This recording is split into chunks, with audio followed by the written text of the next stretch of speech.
Hello, my name is Paul Hildahl, and today I'm going to be talking to you about the developmental profile of senior year students. I will be presenting my profile along several different dimensions, specifically the physical, social, emotional, and moral dimensions of development. These dimensions are important because the interplay between them is responsible for all of the unique personalities that we encounter in the school environment.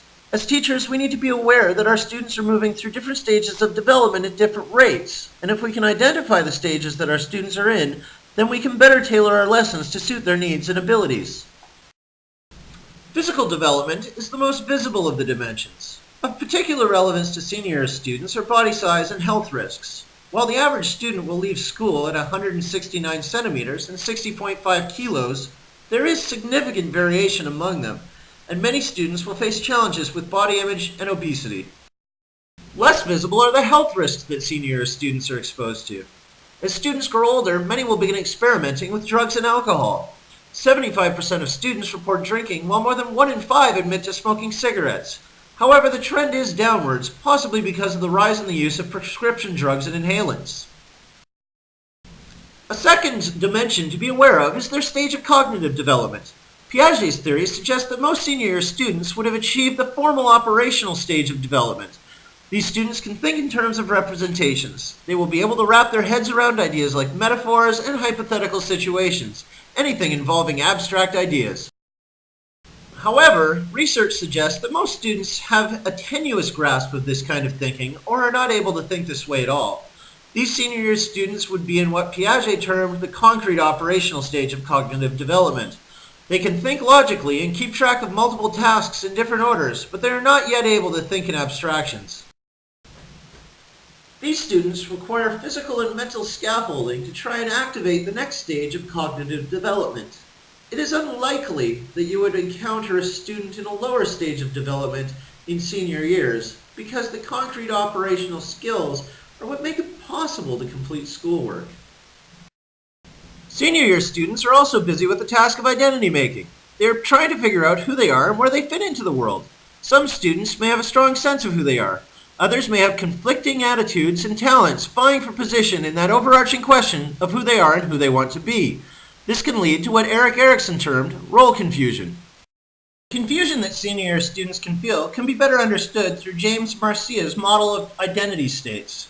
Some senior year students can feel a sense of crisis in their identity. Others will not, and they will either commit to a self-concept or they will not. Regardless, students are in many different states of identity formation in senior year school. Senior year students also face the crisis of intimacy and isolation. While Erikson attributed this stage to young adults, anyone who has been inside a senior year school knows that this part of their development is taking place. Some students might only be experimenting with these concepts. Others may have committed to one or the other before leaving school. Senior year students are also developing their sense of morality. As their community grows, they must adjust their views to incorporate a larger society. This means that there is a continuum of beliefs about what is right, what is wrong, and what is fair within the school's population. When viewed through the lens of Kohlberg's theory of morality, senior year students will, for the most part, fall into the conventional stage of moral development. This stage is mainly concerned with the community around them, whether it be their immediate circle of friends or the laws and customs of society at large. Those senior year students that consider what is just to be that which their friends approve of will have a less developed sense of morality because it is one that can easily go astray. Whatever the group deems as just is just, so students can engage in morally inappropriate actions when the group diverges from the values of the larger community. Over time, many senior students will learn to take a larger view of justice by considering their society in general. When they have reached this stage of moral development, their primary concern will be with law and order. A typical perspective of someone in this stage would be, if we don't all follow the rules, there will be chaos. While senior years will be grappling with their conceptions of justice, they will also be struggling with what Gilligan terms as a morality of care. Senior year students, as part of their journey, must come to terms with their beliefs about responsibilities for themselves and for others. Some students will be more focused on their own welfare, to the exclusion of others. This moral position may not be suitable for society in general, but it may be necessary for some students to survive. When used in self-defense, it is an appropriate response. Other students may have struggles with inflated concerns for the welfare of others. On the surface, this can appear admirable. These students are always eager to help. However, problems can arise when their concern for others comes at the expense of neglecting themselves. Coming to a balance between these two extremes is ultimately the most developed state that senior year students can hope to achieve.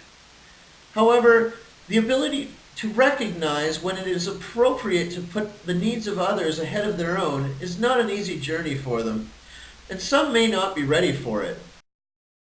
Senior years have a lot going on, from trying to move into the highest stage of cognitive development to trying to figure out who they are, from experiments with intimacy to developing their morality, not to mention worries about body image, substance abuse, pregnancy, and STIs. It's no wonder they can become depressed, and some try to commit suicide. So it is essential for teachers to keep all of these things in mind. We are not teaching automatons or empty vessels. Many of these young people are going through incredible changes right before our eyes. If we are to have any hope of connecting with them, we have to be sensitive to their struggles. Thank you very much.